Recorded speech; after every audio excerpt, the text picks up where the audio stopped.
ನಮಸ್ಕಾರ ಪ್ರಿಯ ವೀಕ್ಷಕರೇ, ತ್ರಿಶಕ್ತಿ ಚಾನಲ್ಗೆ ಸ್ವಾಗತ. ಈಗೊಂದು ಅದ್ಭುತವಾದಂಥ ಒಂದು ಕಾಳಿ ವಶೀಕರಣ ಚಕ್ರ ಮಂತ್ರ ಎರಡು ಇದೆ. ಈ ಚಕ್ರ ನೀವು ಸಿದ್ಧಿ ಮಾಡೋದ್ರಿಂದ ನೀವು ಯಾವುದನ್ನು ಕಾರ್ಯ ಬಯಸಿ ಮಾಡ್ತೀರೋ ಆ ಕಾರ್ಯಗಳೆಲ್ಲ ನಿಮಗೆ ಸಕ್ಸಸ್ ಆಗುತ್ತೆ. ಅದ್ಭುತವಾದಂಥ ಒಂದು ಮಂತ್ರ. ಈ ಮಂತ್ರನ ನೀವು 14,000 ಸರಿ ಜಪ ಮಾಡಬೇಕು. 14,000 ಜಪ ಮಾಡ್ತಾಯಿದ್ರೇ ನಿಮ್ಮಲ್ಲಿ ವೈಬ್ರೇಷನ್ ಸ್ಟಾರ್ಟ್ ಆಗುತ್ತೆ. ಮೈ ಮೇಲೆ ದೇವ್ರು ಬರ್ತಾ ಇರುತ್ತೆ, ದೇವ್ರು ಕಟ್ಟಾಗಿರುತ್ತೆ. ಅಂಥವ್ರಿಗೇನು ಅದು ಆವೇಶ ಜಾಸ್ತಿ ಆಗಿಬಿಡುತ್ತೆ. ಈಗ ಸುಮ್ಮನೆ ಮರ್ದಿರೋರು ಜಪ ಮಾಡ್ತಿರೋ ಅಂಥವ್ರಿಗೇ ಶುರುವಾಗುತ್ತೆ, ಇದು ವೈಬ್ರೇಷನ್ ಆಗುತ್ತೆ. ಅಂಥದ್ದು ಮೈ ಮೇಲೆ ದೇವ್ರು ಬಂದು ಕಟ್ಟಾಗಿ ಏನೋ ಹೇಳೋ ಮಾತುಗಳು ಯಾವುದೂ ನಡೆಯಲ್ಲ ಅಂತ ಅನ್ನೋರಿಗೆ ಇದು ಅದ್ಭುತವಾದಂಥ ಫಲ ಪ್ರಾಪ್ತಿಯಾಗುತ್ತೆ. ಅದ್ಭುತವಾದ ವೈಬ್ರೇಷನ್ ಆಗುತ್ತೆ. ಅವರಿಗೆ ವೈಬ್ರೇಷನ್ ಆಗಿ ಅವರಲ್ಲಿ ಆವೇಶ ಜಾಸ್ತಿ ಆಗೋಗ್ಬಿಡುತ್ತೆ. ಅಂಥ ಒಂದು ಮಂತ್ರ. ಇದನ್ನು ನೀವು ಮಾಡಬೇಕಾಗಿರೋದು, ಸಿದ್ಧಿ ಮಾಡ್ಕೋಬೇಕಾಗಿರೋದು ಗುರುವಾರ, ಭಾನುವಾರ, ಅಮಾವಾಸ್ಯೆ, ಹುಣ್ಣಿಮೆ ಇಂಥ ದಿನಗಳಲ್ಲಿ ಗ್ರಹಣಗಳಲ್ಲಿ ನೀರಲ್ಲಿ ನಿಂತು ಈ ಮಂತ್ರನ 108 ಸತಿ ಜಪ ಮಾಡಬೇಕು. ಮಾಡೋದ್ರಿಂದ ಇದಕ್ಕೆ ಅದ್ಭುತವಾದಂಥ ಒಂದು ಶಕ್ತಿ ತುಂಬಿಕೊಳ್ಳುತ್ತೆ. ನೀವು ಹೆಂಗೆ ಜಪಗಳು ತಪಗಳು ಮಾಡ್ತೀರೋ ಅದಕ್ಕೆ ಅದರಲ್ಲಿ ಅಪಾರವಾದಂಥ ಒಂದು ಶಕ್ತಿ ಅನ್ನೋದು ತುಂಬಿಕೊಳ್ಳುತ್ತೆ.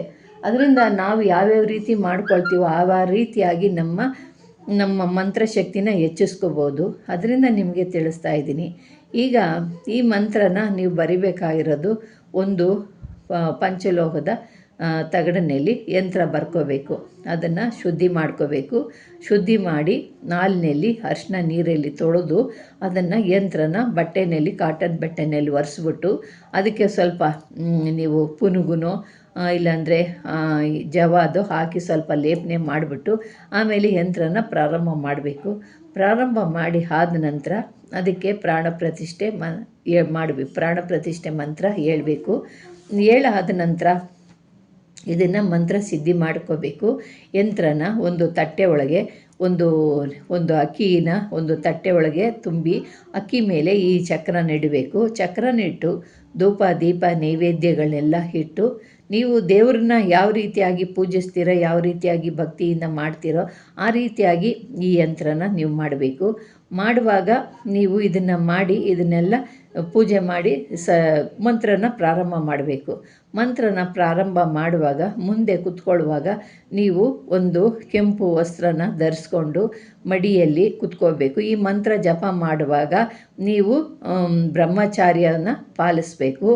ನೀವು ಇದನ್ನು 48 ದಿವಸನೋ 21 ದಿವಸನ ನೀವು 14,000 ಜಪ ಆಗೋವರೆಗೂ ನೀವು ಇದನ್ನು ಮಾಡಬೇಕು. ಅರ್ಧ ಮಂಡಲದಲ್ಲಿ ಮುಗಿಸ್ತಿರೋ, ಒಂದು ಮಂಡಲದಲ್ಲಿ ಮುಗಿಸ್ತಿರೋ ಅದು ನಿಮಗೆ ಸೇರಿರೋದು. ಅದನ್ನು ಆ ನೀವು ಇದು ಮಂತ್ರ ಸಿದ್ಧಿ ಆಗೋವರೆಗೂ ನೀವು ಬ್ರಹ್ಮಚಾರ್ಯನ ಸಿದ್ಧಿ ಮಾಡಬೇಕು. ನೀವು 2 ಟೈಮೇ ಊಟ ಮಾಡಬೇಕು. ಇದರಲ್ಲಿ ನೀವು ಎಷ್ಟು ಶುದ್ಧವಾಗಿರ್ತೀರೋ ಅಷ್ಟು ಕಾಳಿ ನಿಮ್ಮಲ್ಲಿ ಹವಾನಿ ಆಗ್ತಾಳೆ. ಅಷ್ಟು ಶೀಘ್ರವಾಗಿ ಈ ಮಂತ್ರ ಸಿದ್ಧಿಯಾಗಿ ನಿಮ್ಮ ಕೇಳಿದ ಬಯಕೆಗಳನ್ನ ಈಡೇರಿಸ್ತಾಳೆ.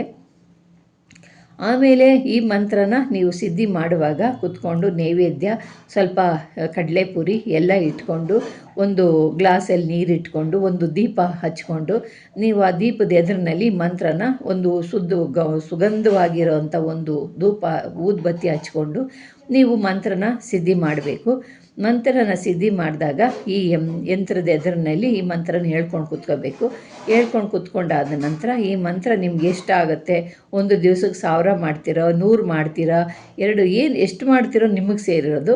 14,000 ಮುಗೀತು ಅಂದಮೇಲೆ ಈ ಯಂತ್ರ ನಿಮಗೆ ಸಿದ್ಧಿ ಆಯಿತು ಅಂತ. ಯಂತ್ರ ಸಿದ್ಧಿ ಆದ ನಂತರ ನೀವೇನು ಮಾಡಬೇಕು,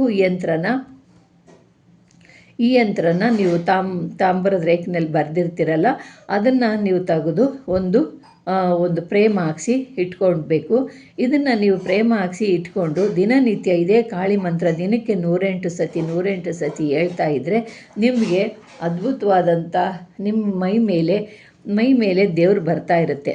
ಅಂಥವ್ರಿಗೆ ಬಂದು ದೇವ್ರು ಕಟ್ಟಾಗ್ಬಿಟ್ಟಿರುತ್ತೆ, ಆವೇಶ ಇರೋದಿಲ್ಲ, ವಾಕ್ಯ ಸಿದ್ಧಿ ಆಗೋದಿಲ್ಲ, ವಾಕ್ಯ ಫಲಿಸೋದಿಲ್ಲ, ಏನೋ ಒಂಥರ ದೇವ್ರು ಬಂದಿದ್ದು ಬರೋದಿಲ್ಲ, ಆ ಥರ ಆಗಿರುತ್ತಲ್ಲ ಅಂಥವ್ರಿಗೆ ಈ ಮಂತ್ರ ಹೇಳಿದ್ರಿ ಅಂದರೆ ಈ ಆವೇಶ ಅಂದರೆ ಅದ್ಭುತವಾಗಿ ಆವೇಶ ಆಗುತ್ತೆ. ಬಾಯಿನಲ್ಲಿ ವಾಕ್ಸಿದ್ಧಿ ಆಗದಿರೋಂಥವ್ರಿಗೆ ವಾಕ್ಸಿದ್ಧಿ ಆಗುತ್ತೆ. ಅವೇಶ ಮಂತ್ರ ಅವೇಶ ಮೂಡುತ್ತೆ. ಅವರು ಪೂಜೆ ಮಾಡಿ ಮೈ ಮೇಲೆ ದೇವರು ಬಂದು ವಾಕ್ಯ ಹೇಳುವ ಕೂತ್ಕೊಳ್ಳುವ ಈ ಮಂತ್ರನ ಒಂದು 21 ಸತಿ ಹೇಳ್ಬಿಟ್ಟು ಕೂತ್ಕೊಂಡ್ರು ಅಂದರೆ ಸಾಕು, ಅವೇಶ ತಾನಾಗಿ ಬಂದ್ಬಿಡುತ್ತೆ. ಆ ರೀತಿಯಾದಂಥ ಅವೇಶ ಬರುತ್ತೆ.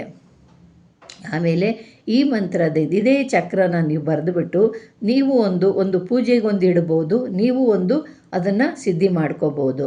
ಸಿದ್ಧಿ ಮಾಡ್ಕೊಳ್ಳೋದ್ರಿಂದ ನಿಮಗೆ ಆ ಕಾಳಿ ಅನುಗ್ರಹವಾಗುತ್ತೆ. ಕಾಳಿ ನಿಮ್ಮ ಜೊತೆಯಲ್ಲೇ ಇದ್ದಂಗೆ ಆಗುತ್ತೆ.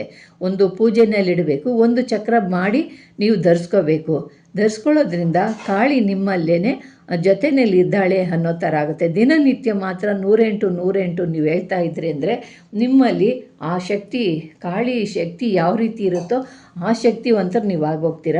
ಪವರ್ಫುಲ್ ಆದಂಥ ಕಾಳಿ ಮಂತ್ರದಿಂದ ನಿಮಗೆ ಅದ್ಭುತವಾದಂಥ ಫಲ ನಿಮಗೆ ಸಿದ್ಧಿ ಆಗುತ್ತೆ. ಈ ಮಂತ್ರದಿಂದ ನಿಮಗೇನೆಲ್ಲ ಪ್ರಾಪ್ತಿ ಆಗುತ್ತೆ ಅಂದರೆ ನಿಮಗೆ ಜನ ವಶ್ಯರಾಗ್ತಾರೆ, ಮತ್ತು ಜನಗಳಿಂದ ನಿಮಗೆ ಒಳ್ಳೆ ಪ್ರೀತಿ ಒಂದು ಒಳ್ಳೆಯ ಒಂದು ಬಿರುದು ನಿಮಗೆ ಸಿಗುತ್ತೆ. ಇದನ್ನು ನೀವು ದಿನನಿತ್ಯನೂ ಕೂಡ ನೀವು ಹೇಳಬೇಕಾಗಿರೋದು ನಿಮಗೆ ಸಿದ್ಧಿ 14,000 ಸಿದ್ಧಿ ಆದ ನಂತರ 108ರಂತೆ ಹೇಳ್ಬೇಕು. 108ರಂತೆ ಆದ ನಂತರ ನೀವು ಸಿದ್ಧಿ ಮಾಡ್ಕೋಬೇಕಾಗಿರೋದು ಯಾವ ರೀತಿ ಅಂದರೆ ನೀವು 333 ಸತಿ ನೀವು ಜಪ ಮಾಡಬೇಕು. 330 ಸಾರಿ ನೀವೇನು ಮಾಡಬೇಕು ಅಂದರೆ ಸೂರ್ಯನಿಗೆ ಇದು ಜಪ ಮಾಡಿ ನೀವು ಎದ್ದೇಳ್ತಿರಲ್ಲ, ಆವಾಗ 333 ಸತಿ ಸೂರ್ಯನಿಗೆ ನೀವು ನಮಸ್ಕಾರ ಮಾಡಬೇಕು. ನಮಸ್ಕಾರ ಮಾಡೋದ್ರಿಂದ ನಿಮಗೆ ಮಂತ್ರಶಕ್ತಿ ಇನ್ನೂ ಅದ್ಭುತವಾಗಿ ಹೆಚ್ಚಾದಂಥ ಶಕ್ತಿ ನಿಮಗೆ ಸೇರುತ್ತೆ. ಇದರಿಂದ ನಿಮಗೆ ಮಂತ್ರಗಳ ಪ್ರಯೋಗ ದೂರ ಆಗುತ್ತೆ. ನಿಮಗೆ ಯಾರೋ ಮಾಂತ್ರಿಕ ಪ್ರಯೋಗ ಮಾಡಿದ್ದಾನೆ ಅಂದರೆ ಅವನಿಗೆ ರಿವರ್ಸ್ ಹೊಡಿತೈತೆ ಮಾಂತ್ರಿಕನಿಗೆ, ಮತ್ತು ಆ ಕಾಳಿನ ಎದುರಿಸೋ ಅಂಥ ಶಕ್ತಿ ಯಾರಿಗೂ ಇರೋದಿಲ್ಲ. ನೀವು ಇದ್ರ ಜೊತೆಯಲ್ಲಿ ಸೂರ್ಯ ನಮಸ್ಕಾರ ಮಾಡ್ತಿರಲ್ಲ, ಅದಕ್ಕೆ ಇನ್ನೂ ಪವರ್ ಬಂದುಬಿಡುತ್ತೆ. ಆಗ ನಿಮ್ಮಲ್ಲಿ ಸೂರ್ಯನ ಕಿರಣದಂತೆ ನಿಮ್ಮ ಮುಖದಲ್ಲಿ ತೇಜಸ್ಸು ತುಂಬುತ್ತೆ. ಆ ಥರ ಆದಂಥ ನಿಮಗೆ ಅದ್ಭುತ ಶಕ್ತಿ ಬರುತ್ತೆ, ವಾಕ್ಸಿದ್ಧಿ ಬರುತ್ತೆ. ನೀವು ಹೇಳಿದಂಥ ನುಡಿಗಳೆಲ್ಲ ಸತ್ಯವಾಗುತ್ತೆ. ನಿಮ್ಮ ದೇವಸ್ಥಾನದಲ್ಲಿ ಮತ್ತು ಇದೇ ಯಂತ್ರನ ನೀವು ದೇವಸ್ಥಾನದಲ್ಲಿ ಇಟ್ಟು ನೀವು ಪೂಜೆ ಮಾಡೋದ್ರಿಂದ ದೇವಸ್ಥಾನಗಳಲ್ಲಿನೂ ಕೂಡ ಯಾವ ಒಂದು ದುಷ್ಟಶಕ್ತಿ ಕಾಟ ಮಂತ್ರ ಪ್ರಯೋಗಗಳು ಇದ್ರೂ ಕೂಡ ದೂರ ಆಗುತ್ತೆ. ಮಂತ್ರಶಕ್ತಿ ಅದನ್ನು ತುಂಬಿ ನೀವು ದೇವಸ್ಥಾನಗಳಲ್ಲಿ ಇಡಬೇಕು. ಇಟ್ಟಾಗ ದೇವಸ್ಥಾನದಲ್ಲಿ ಯಾವ ದುಷ್ಟಶಕ್ತಿ ಶತ್ರು ಕಾಟ ಯಾವುದೂ ಇರೋದಿಲ್ಲ. ಇದನ್ನು 14,000 ಸಾರಿ ಜಪ ಮಾಡಿ ಆ ಚಕ್ರನ ಬರೆದುಬಿಟ್ಟು ನೀವು ತಗೊಂಡೋಗಿ ನೀವು ದೇವಸ್ಥಾನಗಳಲ್ಲಿ ಇಡೋದ್ರಿಂದ ಅದ್ಭುತವಾದಂಥ ಫಲ ಪ್ರಾಪ್ತಿಯಾಗುತ್ತೆ. ಪ್ರಿಯ ವೀಕ್ಷಕರೇ, ನೀವು ಇದನ್ನು 333 ಸಾರಿ ಸೂರ್ಯನಿಗೆ ನಮಸ್ಕಾರ ಮಾಡೋದು ಮಾತ್ರ ತಪ್ಪಿಸ್ಬೇಡಿ. ಮಾಡಿದ್ರೆ ನಿಮಗೆ ಸರ್ವಾಂತರ ಜಯ ಆಗುತ್ತೆ. ನಿಮಗೆ ಎಲ್ಲ ಕಡೆಯೂ ಜಯ ಆಗುತ್ತೆ. ಎಲ್ಲ ಕಡೆ ನಿಮ್ಗೆ ಅಭಿವೃದ್ಧಿ ಹೊಂದ್ತೀರ. ನೀವು ಕೇಳಿದ್ದೆಲ್ಲ ನಿಮ್ಮ ಕೈಗೂಡುತ್ತೆ. ಕಾಳಿ ನಿಮ್ಮ ಜೊತೆ ಮಾತಾಡ್ತಾಳೆ, ನಿಮ್ಮ ಕಾಳಿ ದರ್ಶನ ಕೊಡ್ತಾಳೆ, ಕನಸಿನಲ್ಲಿ ನಿಮಗೆ ದರ್ಶನ ಕೊಡ್ತಾಳೆ. ನೀವು ಒಳ್ಳೆಯ ರೀತಿಯಲ್ಲಿ ಭಯ ಭಕ್ತಿಯಿಂದ ನಂಬಿಕೆಯಿಂದ ಮಾಡಿದ್ರೆ ಕಾಳಿ ನಿಮ್ಮ ಕನಸಿನಲ್ಲಿ ಬಂದು ಯಾವುದೋ ರೂಪದಲ್ಲಿ ಮಾತಾಡ್ತಾಳೆ. ಇದೆಲ್ಲ ಪರೀಕ್ಷೆಗಳು ಮಟ್ಟೋದು ನಿಜನ ಸುಳ್ಳ ಬಂದ್ಬಿಡ್ತಾಳ ನೋಡ್ಬಿಡ್ತಾಳ ಅಂದ್ರೆ ನಿಮ್ಗೆ ಯಾವುದೂ ಬರೋದಿಲ್ಲ. ಕೆಲವರು ಇದ್ದಾರೆ ಅಂಥ ಜನಗಳು, ಕಾಳಿ ಕಾಣಿಸ್ಬಿಡ್ತಾಳ ಬಂದ್ಬಿಡ್ತಾಳ ಇದು ನಿಜನ ಸುಳ್ಳ ಅಂತ ಅನ್ನೋರು ಮಾಡೋಕ್ಕೆ ಹೋಗಬೇಡಿ. ನಂಬಿಕೆ ಇರೋರು ಮಾಡಿ ನೋಡಿ, ಅದರ ಮಹಿಮೆ ಏನು ಅನ್ನೋದು ನಿಮ್ಗೆ ಗೊತ್ತಾಗುತ್ತೆ.